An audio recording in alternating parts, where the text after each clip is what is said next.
Salut à toutes et à tous, bienvenue dans cette nouvelle vidéo. Encore merci d'être de plus en plus nombreux à être abonnés sur cette chaîne.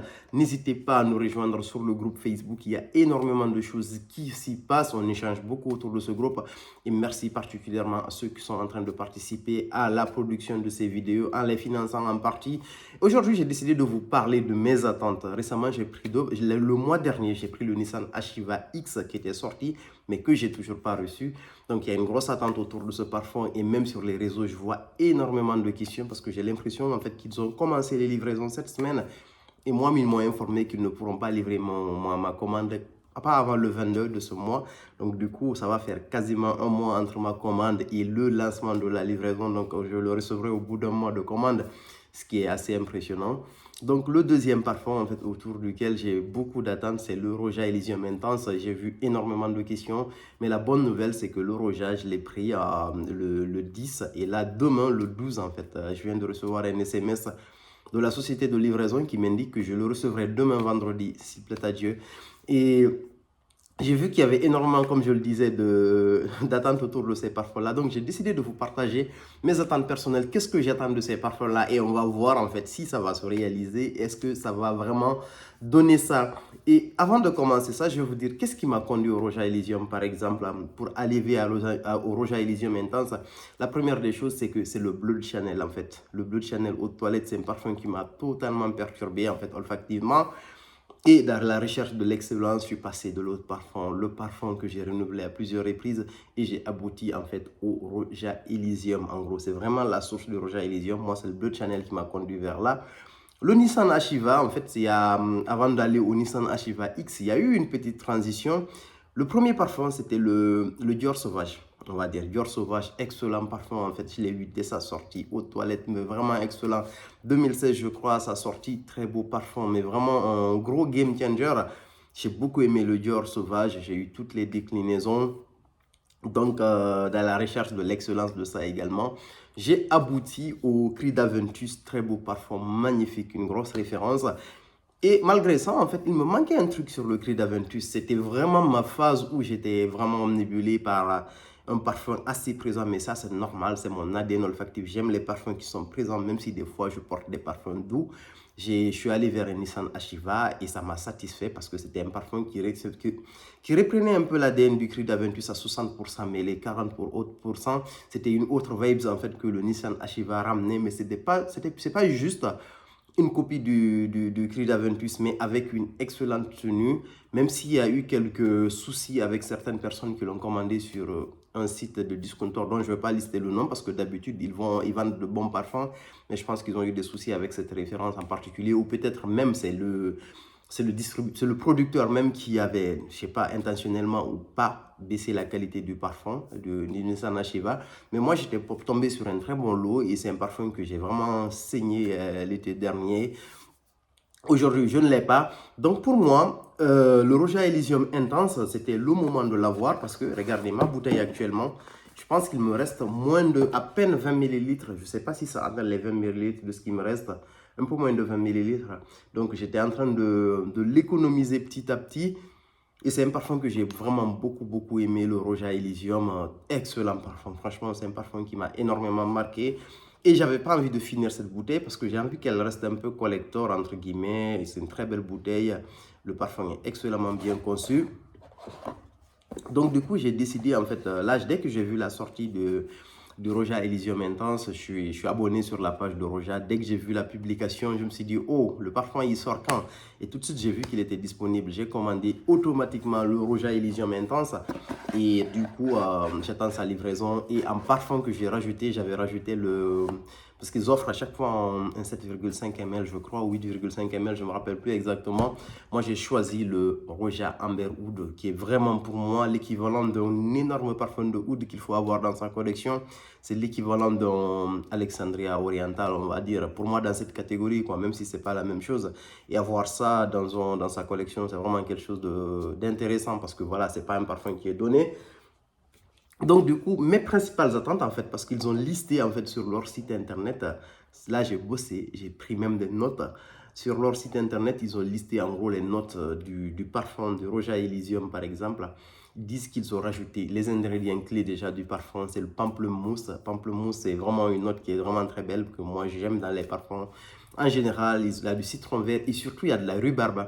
Là où ça m'a tiqué, je me suis dit, il y aura quelque chose dans ce parfum. C'est vraiment l'ajout de cette note de rhubarbe, parce que cette note de rhubarbe m'a marqué dans 2 parfums en particulier. C'est dans le pulpe de la maison Bayrodo. Excellent parfum également. Un parfum qui donne des coups de poing, un parfum qui est hyper présent que j'ai dans ma collection. Et le deuxième parfum qui m'a énormément marqué, c'est le Marc-Antoine Barrois. C'est pas le Ganymède, le deuxième, Encelade, pardon. Avec la très belle note de rhubarbe avec du vétiver mélangé dans ce parfum. Et là, je retrouve de la rhubarbe. Je me suis dit, oh, là, ce parfum-là, il risque d'être très bon. Après, il y a de la feuille il y a de la violette, des feuilles de violette, très bonnes notes que moi j'adore. Il y a de la tubereuse, du bête génévrier, ce qui est classique dans le rouge à Elysium. Poivre noir, bois sec et musc. Donc, du coup, ce qu'ils ont expliqué, en fait, Roja, l'une des choses aussi qui me rassure, c'est que c'est Roja même qui a fait le nouveau, en fait, Elysium. Donc, du coup, il n'y a pas En fait, il n'y a pas cette coupure, en gros. C'est pas comme si c'était un nouveau parfumeur qui reprend à peu près la même chose, même s'il va respecter les codes de l'ancien. Donc, globalement, ce parfum, les notes de tête, bergamote, pamplemousse, citron vert, rhubarbe, lavande, thon, armoise et musc. Donc, une ouverture qui va être très fraîche et explosive. Là où ça va vraiment changer de chose, c'est cette présence de notes de citron vert avec de la rhubarbe. Je pense que c'est un parfum qui va être vraiment hyper rafraîchissant au début, à l'ouverture.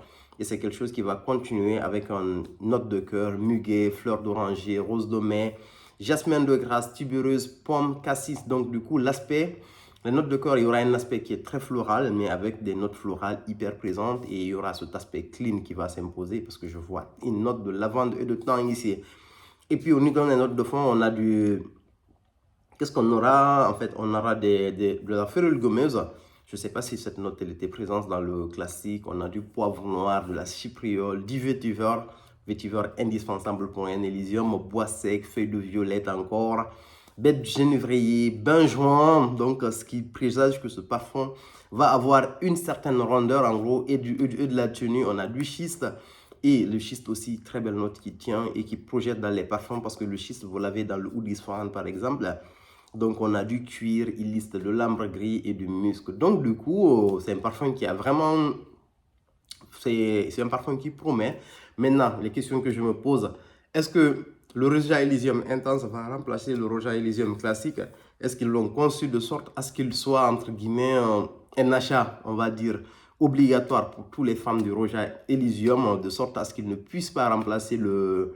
Comment on appelle ça? Le Roja Elysium, parce que si on prend des références un peu similaires telles que le Bleu de Chanel par exemple, on peut, si on a le parfum par exemple, ou si on a l'eau de parfum, on peut se passer des 2 autres versions, que ce soit l'eau de toilette ou le parfum et vice versa.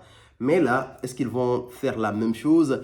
Est-ce que commercialement, entre guillemets, ils vont vraiment pousser le Roja Elysium Intense beaucoup plus loin, de sorte à ce que quelqu'un a l'intense, ils se disent toujours, ok, j'ai besoin du Roja Elysium normal, ou est-ce qu'ils vont juste faire du Roja Elysium Intense un parfum à peu près comme étant un Roja amélioré? Quand je dis Roja amélioré, quelque chose de beaucoup plus frais, quelque chose de avec plus de corps, avec plus de tenue, et du coup, en fait, les gens qui auront le Roja Elysium Intense vont se dire, ok, j'ai pas besoin du Roja Elysium normal. Dans ce cas, moi, personnellement, ça m'arrange. Je garde ma petite bouteille collector et du coup, je continue à cheminer avec le Roja Elysium Intense. Donc, du coup, dans ce qu'ils promettent, c'est que le parfum va être beaucoup plus frais à cause du pamplemousse et du citron vert.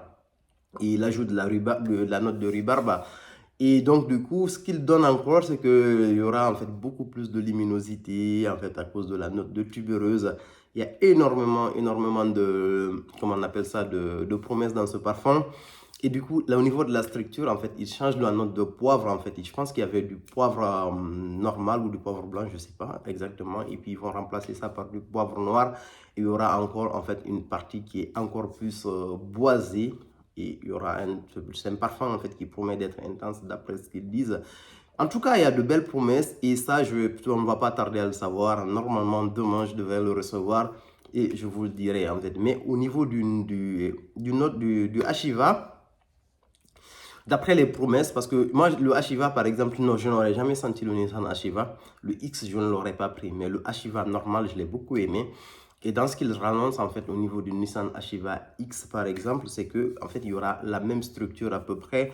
Donc, du coup, je ne pense pas être totalement déphasé, ananas, poivre rose au niveau de l'ouverture. Donc, ça va être quelque chose de vraiment hyper acidulé, quelque chose de très prétel, quelque chose de très fruité au début, avec ce côté un peu piquant, en fait, du poivre.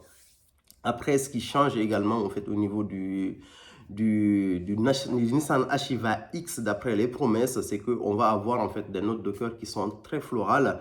Donc, ce qui va rendre ce parfum, disons, un peu plus portable, en fait, par tous les gens qui n'ont pas forcément, en gros, qui trouvent le parfum Nissan Achieva X normal très, très masculin. Dans le Nissan Achieva X normal, en fait, on a du cèdre, du patchouli et du jasmin au niveau des notes de cœur. Et après, en note de fond, on a de la mousse de chêne et des notes boisées. Donc, du coup, c'est un parfum qui est extrêmement boisé. Maintenant, d'après ce qu'ils disent, c'est qu'ici, on va avoir en fait au niveau des notes de fond du patchouli, du vétiver. Ils rendent ce parfum beaucoup plus mixte. Je pense que les notes de floral vont énormément changer de choses. J'espère que le parfum ne sera pas totalement dénaturé. Et j'espère en fait qu'on va vraiment retrouver l'ADN comment on appelle ça, du Nissan Achieva X, tout en ayant une véritable amélioration, en le rendant beaucoup plus mixte, parce que des fois, c'est bien de porter un parfum qui est vraiment beaucoup plus plaisant.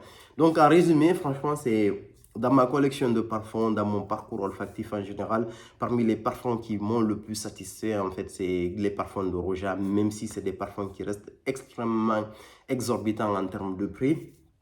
Donc le Roja Elysium, c'est un parfum qui m'a apporté mais tellement de bonheur et je suppose que le Roja Elysium X, je m'attends à ce qu'il me plaise autant que le Roja Elysium normal, sinon plus, en augmentant un peu la fraîcheur et j'espère que le parfum va énormément tenir ça. Quand même, c'est une grosse attente que j'ai vis-à-vis du Roja Elysium.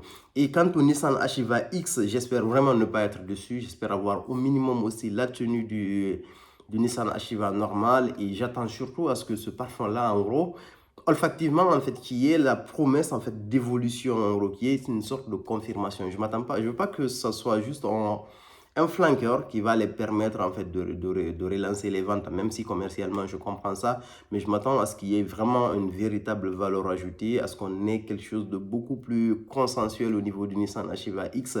Ils ont enlevé la note de mousse de chêne et je pense que ça va rendre le parfum beaucoup plus intéressant, beaucoup plus conventionnel, tout en gardant son ADN, ce qui est pour moi assez compliqué à garder.